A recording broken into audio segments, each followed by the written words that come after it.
नमस्कार साथियों, आप सभी का एक बार फिर से स्वागत है हमारे यूट्यूब चैनल सीखो प्लस पर। साथियों, जो हमने कल क्लास की थी coaching theory and goods theory की 150 एमसीक्यूज़ करे थे, उस क्लास को आगे बढ़ाते हैं और 151 से लेकर 304 क्वेश्चन तक आज डिस्कस करेंगे। तो साथियों, जैसा कि आप सभी का बहुत प्यार मिला उस वीडियो पर, ऐसा ही प्यार बनाए रखिए। वीडियो को ज़्यादा से ज़्यादा लाइक, चैनल को ज़्यादा से ज़्यादा सब्सक्राइब करें। तो दोस्तों, आज का 151वां सवाल है, स्लीपर क्लास का आरक्षण शुल्क कितना है? तो स्लीपर क्लास का आरक्षण शुल्क 20 रुपये है। स्लीपर क्लास का आरक्षण शुल्क कितना है? 20 रुपये है। अगला क्वेश्चन, ACCC के आरक्षण शुल्क की दर कितनी है? तो ACCC के आरक्षण की शुल्क दर कितनी है? 40 रुपये है। अगला सवाल दोस्तों, निम्नलिखित में से किस समूह के अंतर्गत आने वाली श्रेणियों का आरक्षण शुल्क एक समान है? तो ऑप्शन नंबर द हो जाएगा आपका आंसर AC3T ACCC। अगला सवाल, तत्काल सेवा के संबंध में निम्न में से कौन सा कथन असत्य है? तो तत्काल सेवा के संबंध में निम्न में से कौन सा कथन असत्य है? यह आरक्षण संबंधी तात्कालिक आवश्यकता की पूर्ति हेतु विशेष सेवा है। विशेष सेवा है। ब, इसके अंतर्गत आरक्षण गाड़ी के प्रारंभिक स्टेशन से चलने की तारीख से एक दिन पहले प्रारंभ होता है, यानी तत्काल जो है एक दिन पहले प्रारंभ होता है। बिल्कुल सही बात है। और यह आरक्षण संबंधित तात्कालिक आवश्यकता की पूर्ति हेतु विशेष सेवा है। इस सेवा के लिए अतिरिक्त प्रभार प्रीमियम चार्ज के रूप में लिया जाता है। बिल्कुल सही बात है। इस सुविधा के प्राप्त करने के लिए पहचान पत्र आवश्यक है। तो दोस्तों, ये आपका रॉन्ग हो जाएगा। इस सुविधा के प्राप्त करने के लिए पहचान पत्र आवश्यक नहीं है। अगला क्वेश्चन, तत्काल सेवा के अंतर्गत स्लीपर क्लास के लिए प्रति यात्री प्रीमियम चार्ज कितना है? तो प्रति यात्री प्रीमियम चार्ज 100 रुपये और 200 रुपये है। दोस्तों, पिछले वाले क्वेश्चन में आप ही चेक कर लीजिए, शायद इस साल से पहचान पत्र यानी आधार कार्ड अनिवार्य कर दिया है, तो इसमें डाउट लग रहा है, तो आप एक बार चेक करिएगा इसको। अगला क्वेश्चन शुरुआत करते हैं अगले क्वेश्चन की। तत्काल सेवा के अंतर्गत जारी टिकटों पर गाड़ी प्रस्थान के बाद टिकट वापस करने पर कितना किराया काटा जाएगा? कितना किराया काटा जाएगा? 100% काटा जाएगा। अगला सवाल, यात्रा प्रीमोन करने का आवेदन पत्र न्यूनतम कितने समय पहले दिया जाना चाहिए? कितने समय पहले दिया जाना चाहिए? जिस गाड़ी में आरक्षण पहले से कराया है उसके निर्धारित प्रस्थान समय से 48 घंटे पहले। बिल्कुल सही बात है, यही है आंसर इसका। अगला सवाल, कंफर्म टिकट धारक की यात्रा पोस्टपोन करने पर यदि पहली गाड़ी में 48 घंटे से अधिक समय शेष है तो क्या शुल्क लिया जाता है? नया आरक्षण शुल्क लिया जाता है। नया आरक्षण शुल्क लिया जाता है। आरक्षण प्राप्त करने के बाद नाम में परिवर्तन के संबंध में कौन सा कथन लागू नहीं है? विद्यार्थियों एवं मैरिज पार्टी के मामले में प्रार्थना पत्र गाड़ी के निर्धारित प्रस्थान समय से कम 48 घंटे पहले देना चाहिए। सरकार, ये तो बिल्कुल सही है। सरकारी ड्यूटी पर जाने वाले कर्मचारियों के मामले में प्रार्थना पत्र 24 घंटे पहले दिया जाना चाहिए। बिल्कुल सही है। परिवार के सदस्यों के मामले में प्रार्थना पत्र 24 घंटे पहले दिया जाना चाहिए। बिल्कुल सही है। उपरोक्त सभी कथन असत्य हैं। बिल्कुल सही बात है। उपरोक्त सारे कथन असत्य हैं। उपरोक्त सारे कथन असत्य है। अगला सवाल,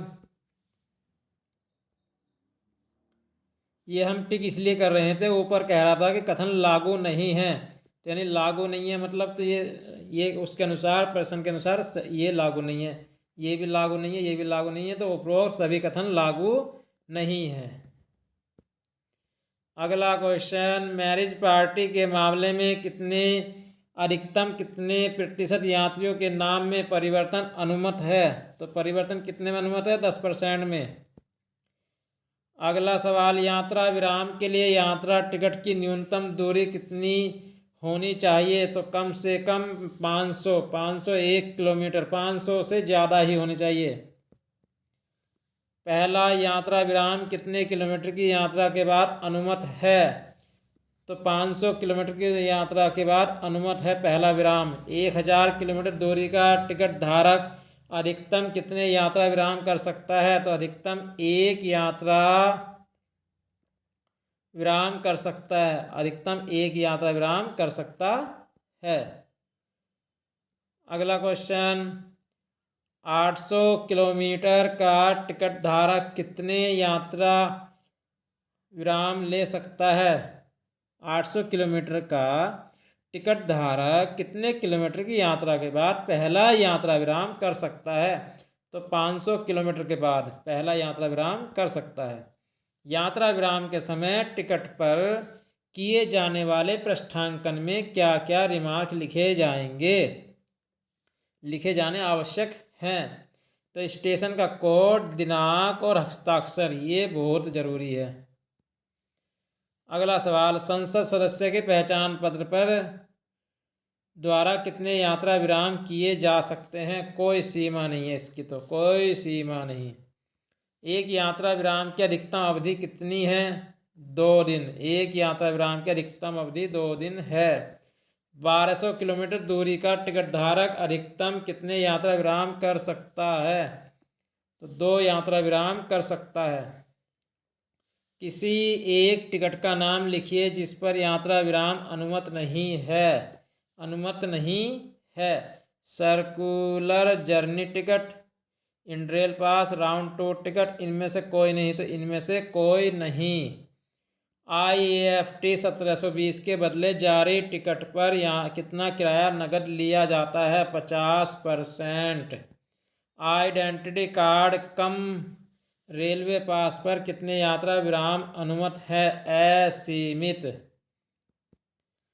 धारा 124(124)(a) के अंतर्गत मृत्यु के मामले में मुआवजा राशि क्या है? 8 लाख रुपए। धारा 124(a) के अनुसार चोट के मामले में न्यूनतम मुआवजा राशि 64,000 रुपये। विशेष रूप से नामित स्टेशनों पर 200 किलोमीटर अथवा उससे अधिक दूरी का सेकंड क्लास अनारक्षित टिकट अधिकतम कितने समय पूर्व जारी किया जा सकता है? तो 1 दिन पूर्व जारी किया जा सकता है। गार्ड प्रमाण पत्र जारी करने की धारा क्या है? धारा 55। धारा 55। किसी बीमारी के अंतर्गत रेलवे डॉक्टर के प्रमाण पत्र के आधार पर टिकट की वैधता बढ़ाई जा सकती है। तो चेचक हो जाएगा इसका आंसर, चेचक। गार्ड प्रमाण पत्र कितनी प्रतियों में बनाया जाता है? तो 3 प्रतियों में बनता है गार्ड प्रमाण पत्र। गार्ड प्रमाण पत्र निम्न में से कौन जारी कर सकता है? कंडक्टर कर सकता है, कंडक्टर। निम्न में से किस स्थिति में गार्ड प्रमाण पत्र जारी नहीं किया जा सकता? मूल गंतव्य स्टेशन से आगे यात्रा करने के लिए नहीं। ऊंची श्रेणी के टिकट पर निम्न श्रेणी में यात्रा करने को बाध्य होने पर, वातानुकूलित व्यवस्था फेल हो जाने की स्थिति में, रिफंड के लिए, PTO के बदले टिकट न ले पाने पर। ये हो जाएगा इसका आंसर। निम्न में से किस फॉर्म के बदले टिकट न बनवा पाने पर गार्ड प्रमाण पत्र जारी किया जा सकता है? IAFT 1752। अनारक्षित द्वितीय श्रेणी के टिकट पर लेखन शुल्क की दर कितनी है? तो 30 रुपये पर यात्री। अनारक्षित द्वितीय श्रेणी के टिकट पर लेखन शुल्क की दर 30 रुपये पर यात्री। अनारक्षित द्वितीय श्रेणी का अप्रयुक्त टिकट जारी करने के समय से कितने घंटे के अंदर वापस किया जा सकता है? तो 3 घंटे के अंदर वापस किया जा सकता है। AC चेयर कार का आरक्षित टिकट 4 दिन पूर्व लौटाने पर कितना रद्दीकरण प्रभार काटा जाएगा? 180 काटा जाएगा, 180। अब देखो इसमें क्या करेंगे, 48 घंटे से पहले अगर हम रद्दीकरण करा रहे हैं तो 60, 120, 180, 200 और 240 के गुणांक में आपसे पैसे काटे जाएंगे। इन तीनों में आपका जीएसटी भी काटा जाएगा, क्योंकि एसी क्लास है। ये थर्ड एसी है और एसी चेयर कार है, और भैया ये सेकंड एसी है और ये फर्स्ट एसी, और ये आपका स्लीपर और ये सेकंड क्लास है। अगला सवाल, न्यूनतम रद्दीकरण प्रभार की कटौती के लिए आरक्षित टिकट के मामले में क्या समय सीमा है? तो सवाल का आंसर हो जाएगा 48 घंटे से पहले। यदि यात्रा के पहले चरण का आरक्षण कन्फर्म हो तथा द्वितीय चरण का आरक्षण कन्फर्म न हो तो रद्दीकरण प्रभार किस आधार पर वसूल किया जाएगा? प्रथम चरण की स्थिति के अनुसार एक ही टिकट पर बुक की गई पार्टी के मामले में कुछ यात्रियों का आरक्षण कन्फर्म हो तथा कुछ का आरक्षण कन्फर्म न हो तो न्यूनतम किस अवधि तक सभी यात्रियों के लिए केवल लेखन शुल्क ही काटा जाएगा? आंसर हो जाएगा ब, गाड़ी छूटने के निर्धारित प्रस्थान समय से 30 मिनट पूर्व तक। अगला सवाल, प्रतीक्षा सूची का स्लीपर क्लास का टिकट धारक चार्ट बनने से पहले टिकट वापस करने पर कितनी कटौती होगी? प्रतीक्षा सूची पर स्लीपर क्लास में 60 रुपये कटौती हो जाएगी आपकी। वातानुकूलित डिब्बे की एसी मशीन फेल हो जाने की दशा में गंतव्य स्टेशन पर गाड़ी पहुंचने के बाद कितने घंटे के अंदर किराए की वापसी की जा सकती है? 20 घंटे के अंदर।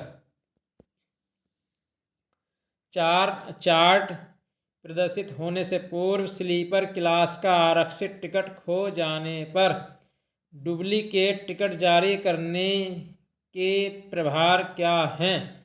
50 रुपये है, 50 रुपये। कौन सा? स्लीपर क्लास का है, 50 रुपये स्लीपर क्लास का। गाड़ी के निर्धारित प्रस्थान समय 4 घंटे पूर्व आरक्षित टिकट वापस करने पर रद्दीकरण प्रभार काटा जाएगा, 50% काटा जाएगा, 50%। गाड़ी में यात्रा के दौरान टिकट खो जाने की दशा में कितना प्रभार लेकर डुप्लीकेट टिकट जारी होगा? 100%। गाड़ी में यात्रा के दौरान टिकट खो गया तो डुप्लीकेट लेने के लिए पूरा का पूरा किराया 100% देना पड़ेगा।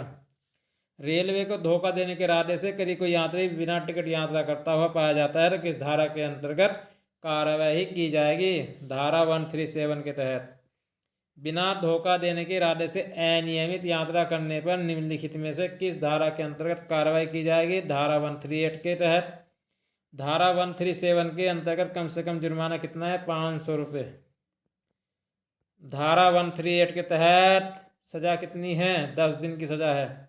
धारा 137 के अंतर्गत अधिकतम कितनी कैद हो सकती है? 6 माह की कैद हो सकती है। संज्ञेय अपराध किस धारा के अंतर्गत आते हैं? संज्ञेय अपराध धारा 179 के अंतर्गत आते हैं। आरपीएफ को पूर्ण रूप से छूट है हथकड़ी डालने की, गिरफ्तार करने की बिना वारंट के। असंज्ञेय अपराध किस धारा के अंतर्गत आते हैं? असंज्ञेय अपराध 180 के अंतर्गत आते हैं। संज्ञेय 179।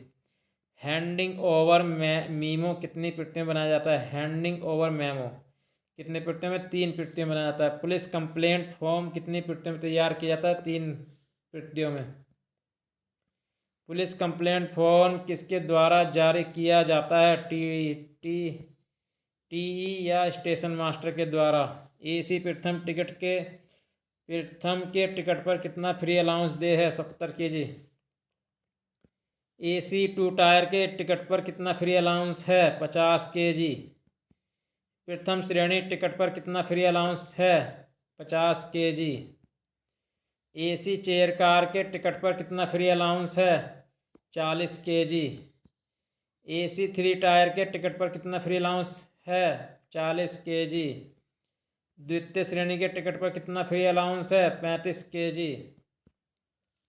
और फर्स्ट एसी में 15 kg मार्जिनल फ्री अलाउंस ले जा सकते हैं, बाकी में 10-10।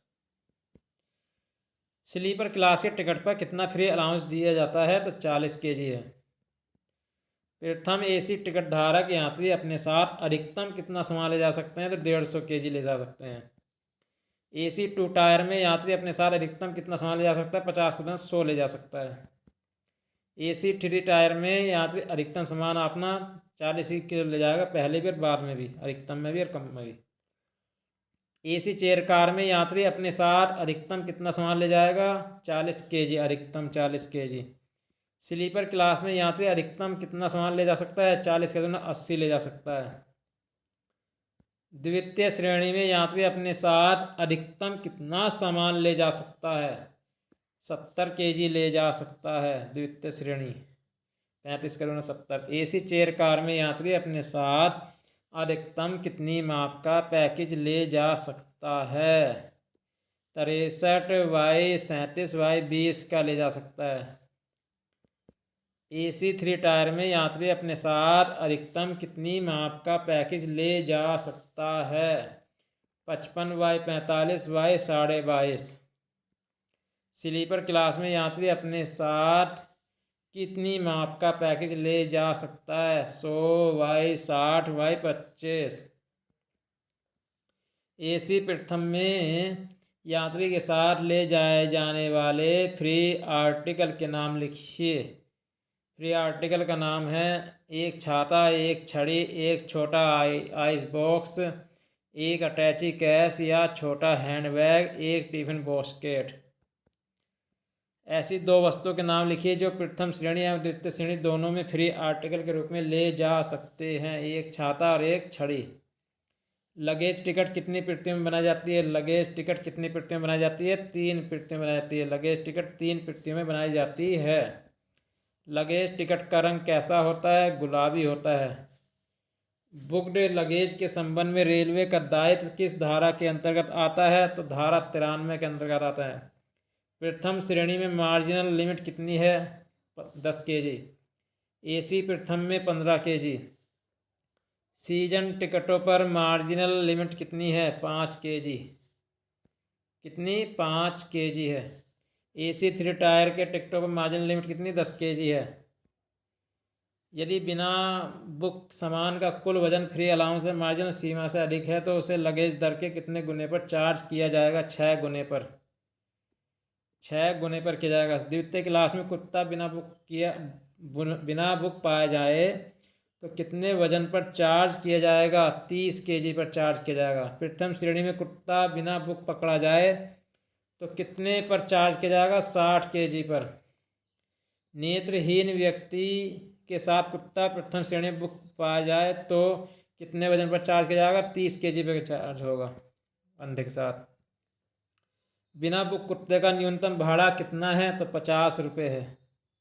कितना? 50 रुपये। बिना बुक बकरी का प्रभावित वजन कितना है? 40 kg। बिना बुक पप का न्यूनतम वजन कितना चार्ज करते हैं यदि टोकरी में हो? तो 20 kg। बिना बुक पप खुला हो तो न्यूनतम कितने वजन पर भाड़ा चार्ज करेंगे? 40 kg पर करेंगे। 40 kg पर। बिना बुक मुर्गी पकड़े जाने पर कितनी वजन पर चार्ज होगी यदि खुले में हो? 40 kg पर। जनता को दी जाने वाले रियायतों संबंधी नियम IRCA coaching tariff number 26 part 1 के किस वॉल्यूम में दिया गया है? वॉल्यूम 2 में दिया गया है। पब्लिक रियायती किरायों की गणना किस गाड़ी के किराए के आधार पर की जाती है? तो मेल एक्सप्रेस के आधार पर की जाती है। वरिष्ठ पुरुष नागरिकों को किराए में कितने प्रतिशत रियायत दी जाती है? 40%। बट ये तो अब कोरोना काल से ख़त्म कर दिया है। कोरोना काल से ये ख़त्म हो गया है। MBBS डिग्री धारक चिकित्सकों को किराए में कितनी छूट दी जाती है? 10%। अस्थि विकलांग को एसी 3 टायर में कितने प्रतिशत रियायत दी जाती है? अस्थि विकलांग को 75%। किडनी पेशेंट को एसी 3 टायर में कितने प्रतिशत रियायत दी जाती है? तो 75% रियायत दी जाती है। युद्ध विधवाओं को द्वितीय स्लीपर में कितने प्रतिशत रियायत? 75%। स्टेशन परिसर में पाया गया लावारिस माल किस कार्यालय में जमा किया जाएगा? स्टेशन मास्टर कार्यालय में। लावारिस माल की सूची कितने प्रतियों में बनाई जाती है? 3 प्रतियों में। लावारिस माल का निपटारा कितने दिन में हो जाना चाहिए? 7 दिन में हो जाना चाहिए। नाशवान माल का निपटारा कितने समय में हो जाना चाहिए? 24 घंटे के अंदर अंदर नाशवान। लावारिस माल उसके मालिक को लौटाते समय प्रतिदिन की दर से कितना प्रभार लिया जाएगा? कुछ नहीं लिया जाएगा। यात्रा टिकटों का हस्तांतरण किस धारा के अंतर्गत वर्जित है? धारा 53 के तहत वर्जित है। धारा 53 के तहत वर्जित है। धारा 142 के तहत इसमें अपराध है।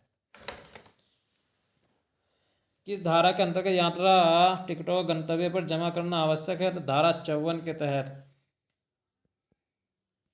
बिना टिकट यात्री को किस धारा के अंतर्गत रेलगाड़ी से उतारा जा सकता है? धारा 139 के तहत रेलगाड़ी से उतारा जा सकता है। अच्छे व्यवहार के लिए किस धारा के अंतर्गत बॉन्ड भरवाया जाता है? धारा 140 के तहत। खतरे की जंजीर का दुरुपयोग किस धारा के अंतर्गत है? धारा 141। टिकटों का हस्तांतरण करना किस धारा के अंतर्गत अपराध है? तो 142। अगला सवाल, धारा 137 का प्रावधान किस धारा के अंतर्गत आता है? धारा 179 के तहत। धारा 138 का प्रावधान किस धारा के? 179 के तहत है ये भी। रेलवे एक्ट में कुल कितनी धाराएं हैं? 200 धाराएं हैं। आरक्षित डिब्बे में प्राधिकृत रूप से प्रवेश करना किस धारा के अंतर्गत अपराध? धारा 155 के तहत अपराध है। सवारी गाड़ी की छत पर यात्रा करना धारा 156 के तहत अपराध है। टिकट का अनाधिकृत फेर बदल करना या बिगाड़ना किस धारा के अंतर्गत आता है? धारा 157 के तहत धारा 157 के तहत अपराध है। महिलाओं के आरक्षित स्थान पर प्रवेश करना किस धारा के अंतर्गत अपराध है? धारा 162 के अंतर्गत अपराध है।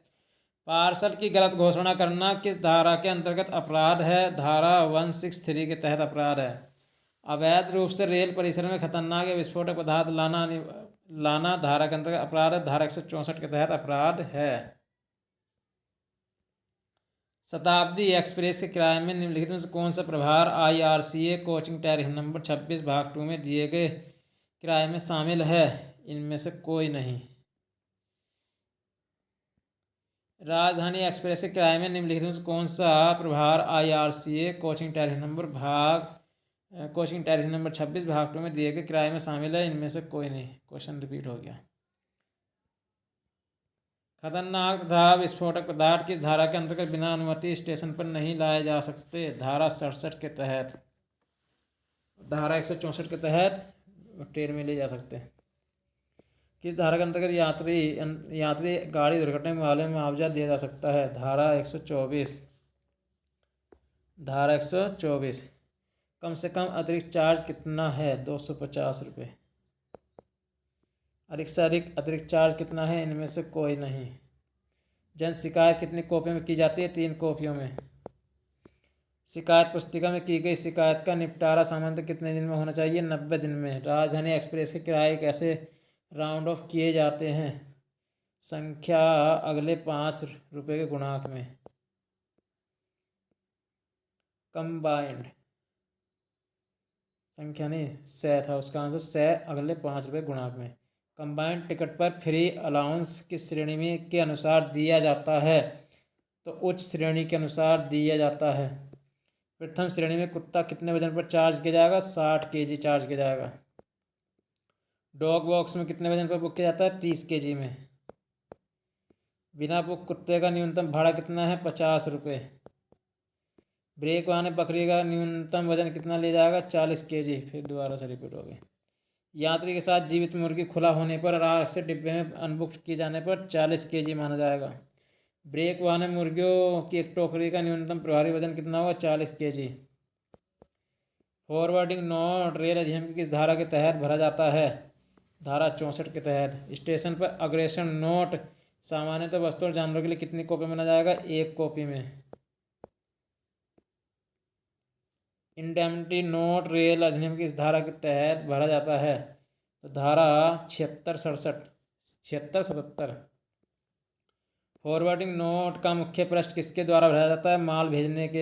भेजने वाले के द्वारा। माल भेजने वाले के द्वारा, प्रेषक के द्वारा। जनरल फॉरवर्डिंग नोट कितनी कॉपियों में भरा जाता है? 3 कॉपियों में। जनरल फॉरवर्डिंग नोट की वैधता कितने माह होती है? 6 माह होती है। फॉरवर्डिंग नोट कितने समय तक रिकॉर्ड में सुरक्षित रखा जाना चाहिए? 5 वर्ष तक। किस धारा के अंतर्गत पैकिंग की शर्तों के पालन का प्रावधान किया गया? धारा 98 के तहत। वह कौन सी खतरनाक वस्तु है जो लगेज के रूप में बुक की जा सकती है? Cinema film safety based. PW bill कितने प्रकार के होते हैं? 2 प्रकार के होते हैं। Parcel way bill. Parcel way bill का रंग कैसा होता है? पार्सल वे बिल का रंग हरा होता है। पार्सल वे बिल कितनी कॉपी में बनाया जाता है? 4 कॉपी में बनाया जाता है। पार्सल वे बिल 4 कॉपी में, और RR भी 4 कॉपी में बनता है, और FR बनता है 3 कॉपियों में।